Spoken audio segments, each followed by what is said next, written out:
Hello everyone.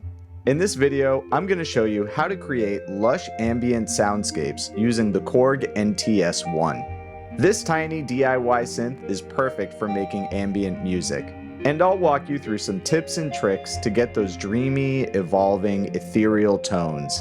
But first, let's set up the NTS-1. You'll need a USB power source to turn it on, and your audio will go out of the 1/8-inch headphone jack at the bottom of the unit.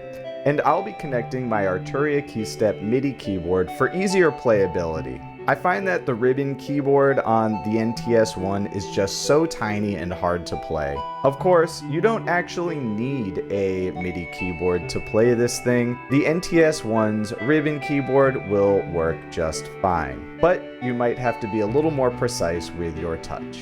I'll play around with some of the NTS-1's waveforms, its effects, and of course, reverb and delay to try and get the ambient soundscape that I really want. So I've got my Arturia KeyStep connected to the NTS-1 via MIDI.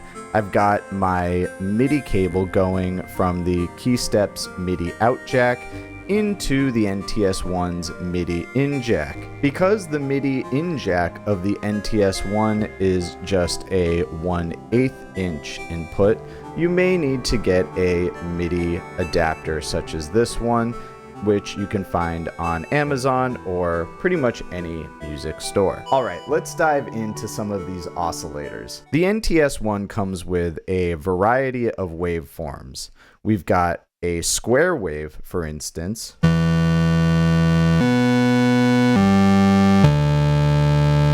You can also adjust the shape of the waveform.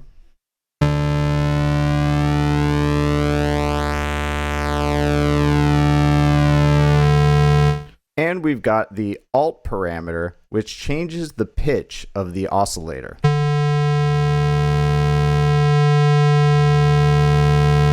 We've got the VPM waveform, which is basically a sine wave. Let's mess around with some of these other settings. The shape. Not doing a whole lot. Let's try the alt parameter. Whoa, pretty cool. We can get some pretty fat bass noises with the alt parameter turned all the way down.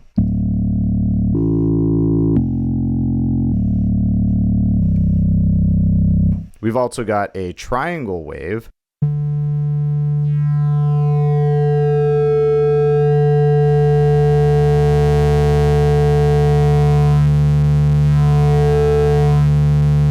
And a saw wave.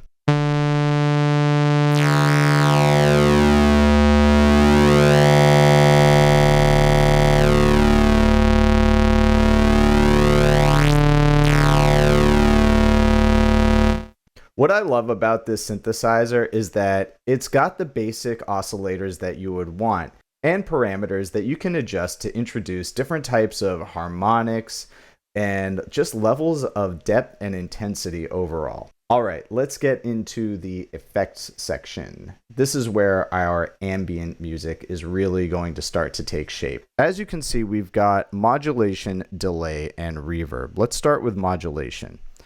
By turning the type knob, I've got different types of modulations. We've got chorus, ensemble, a phaser, and a flanger. Let's start with chorus. Turning knob B, we've got the depth of the chorus, or the depth of the modulation. And knob A is the timing.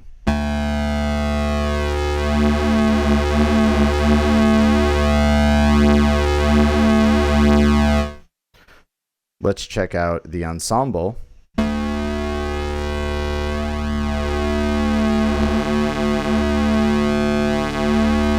Kind of gives it a little bit more width and a little bit of detuning to make it sound a bit more gritty. How about the phaser?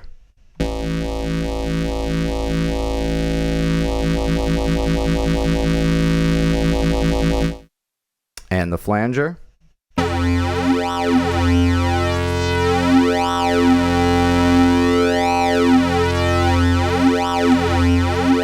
With modulation out of the way, let's go into the delay. I'll hit the delay button. We've got a couple different types of delay. We've got stereo, which gives the delay more width, mono, ping pong, which will make the delay go from one side to the other, high pass, tape, and looks like that's about all I've got installed on this thing for now. Let's try just the stereo delay.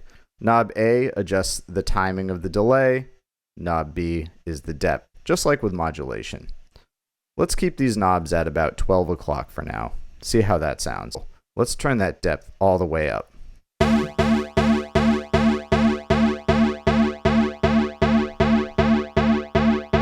Turn it back down. With the depth all the way up, it sounds like it will just continuously echo out. Let's turn off this modulation for now.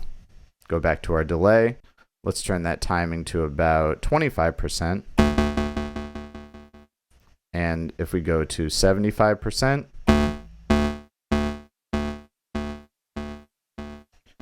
very cool. Now, unfortunately, I do not have my NTS-1 connected to a stereo input on my audio interface, so we won't actually be able to hear the stereo effects. So, for example, the ping pong effect is not going to work in this tutorial. I really need to get myself a good mixer so that I can play more stuff in stereo. Anyways, let's check out the reverbs. In my opinion, the reverb is really the heart of ambient music and getting those dreamy, ethereal soundscapes. I'll hit the reverb button. We've got different types: hall, plate, and space, and riser. Another way to expand your sound design on the NTS-1 is to load in third-party effects. Thanks to the NTS-1's compatibility with Korg's Logue SDK, you can find custom reverb, modulation, and delay effects created by third-party developers. To load these effects onto your NTS-1, all you need is a USB cable going from your computer into the NTS-1.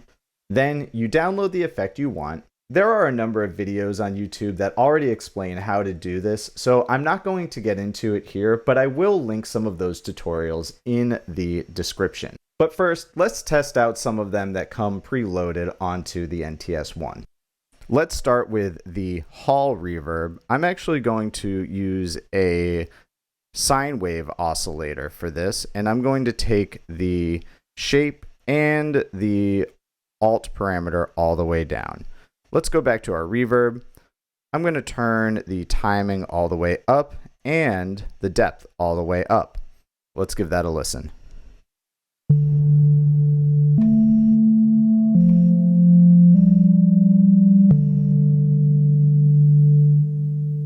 Let's adjust the attack and release a bit. I'll go to EG for envelope generator. We're already on ADSR. Let's take up the release by adjusting knob B. This will let our note ring out just a bit more.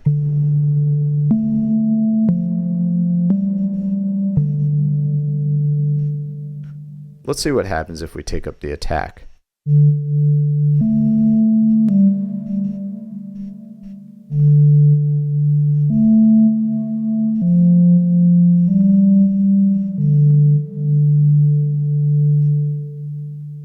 Awesome. Let's go back to our reverb. Let's try plate. Again, turning the timing all the way up and the depth all the way up.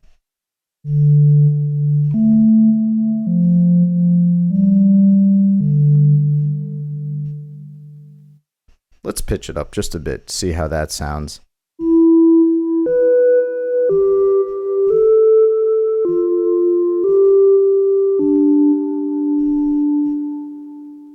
Let's try a different oscillator. Let's go with square wave.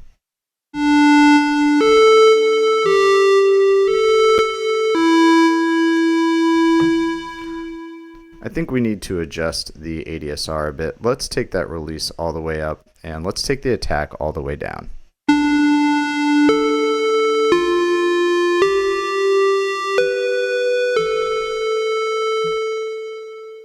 Great. Let's try another reverb. Let's go to space. Again, timing all the way up, depth all the way up.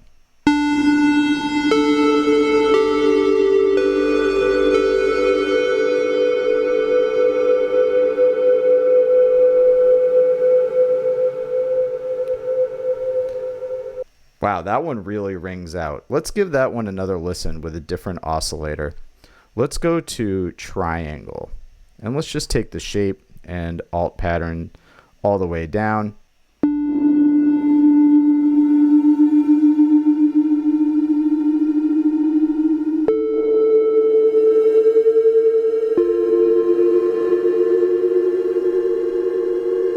Ooh, spooky. We've also got a riser here. Let's try that one.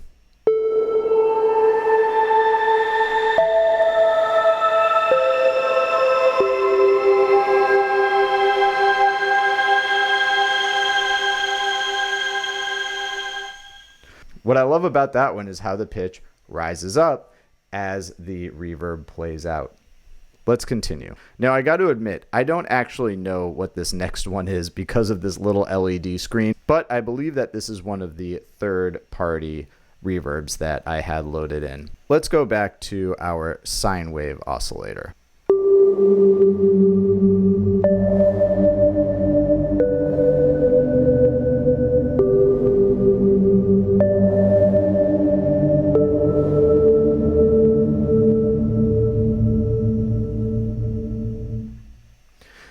Very interesting. Seems to introduce some type of like pitch effect when the reverb tail plays out. I really like how that sounds.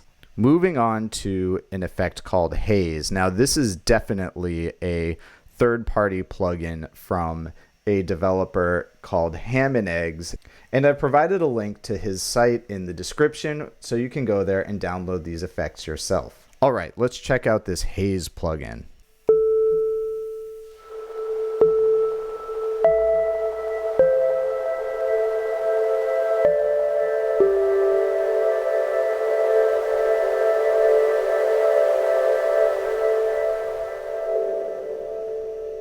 I really love how this effect introduces some noise to the reverb tail. It really gives it so much more texture and atmosphere, in my opinion. All right, now moving on to the cathedral reverb. Now, this one is probably my favorite.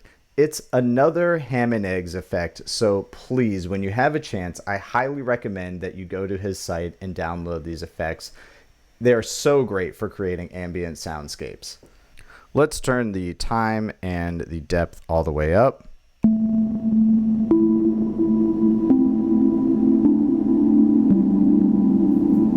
And while this reverb rings out, let's go up an octave.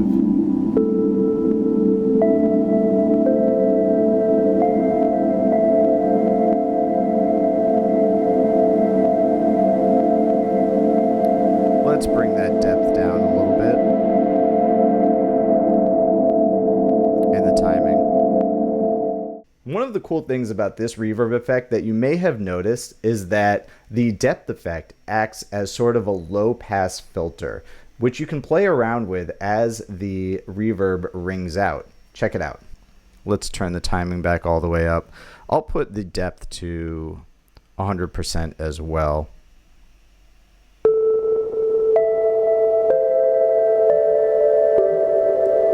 And let's adjust that depth.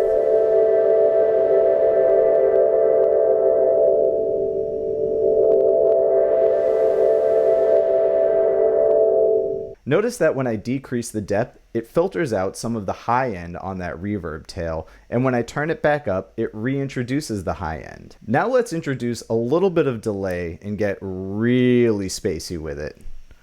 I'll go to delay, turn on stereo. Not that it matters, again, because we are recording monophonically. Go back to reverb, turn that depth and time all the way up. Let's give that a listen.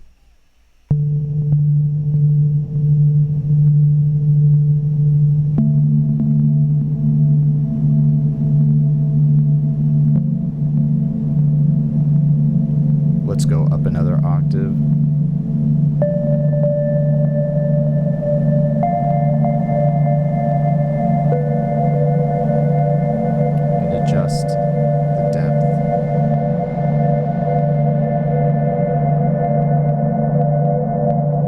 bring down that timing as well, just a bit. Let's increase the tempo of that delay a little bit by reducing the timing. I'm going to keep the depth all the way up.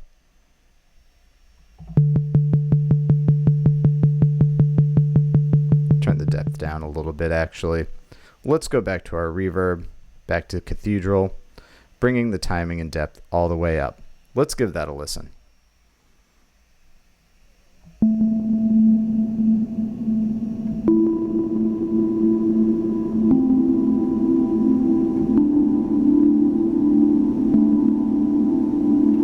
Adjusting our depth a little bit.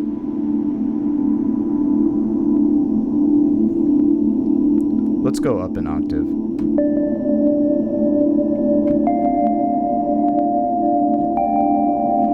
Bring down our timing a bit.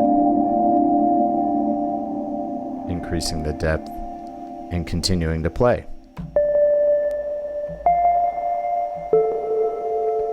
Let's bring that time back up.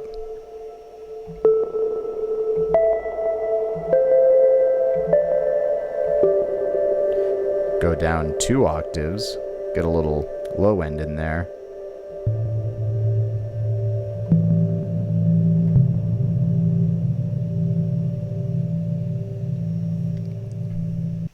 Awesome. Let's try with another type of waveform and some modulation.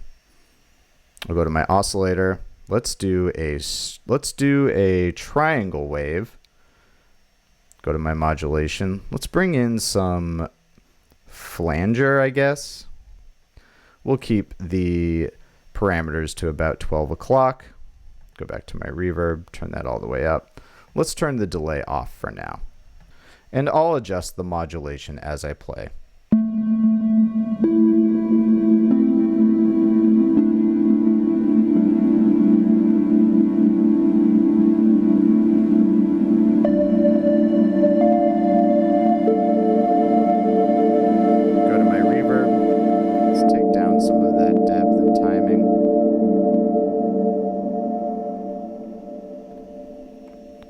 Play a few more notes.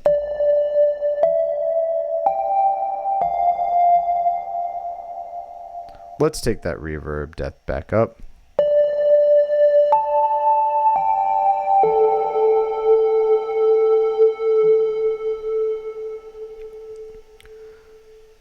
Let's adjust the shape of that triangle a bit. And the alteration. Let's take it down an octave.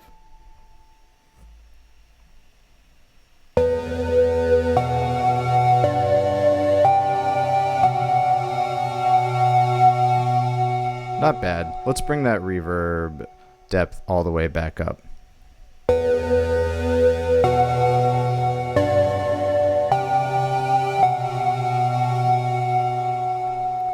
Let's take that timing back up as well.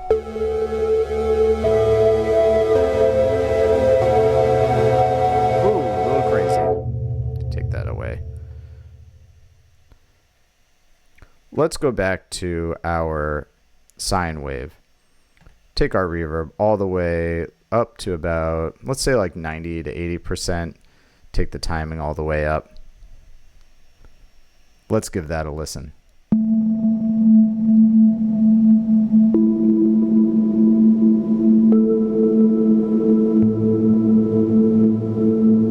Go down an octave.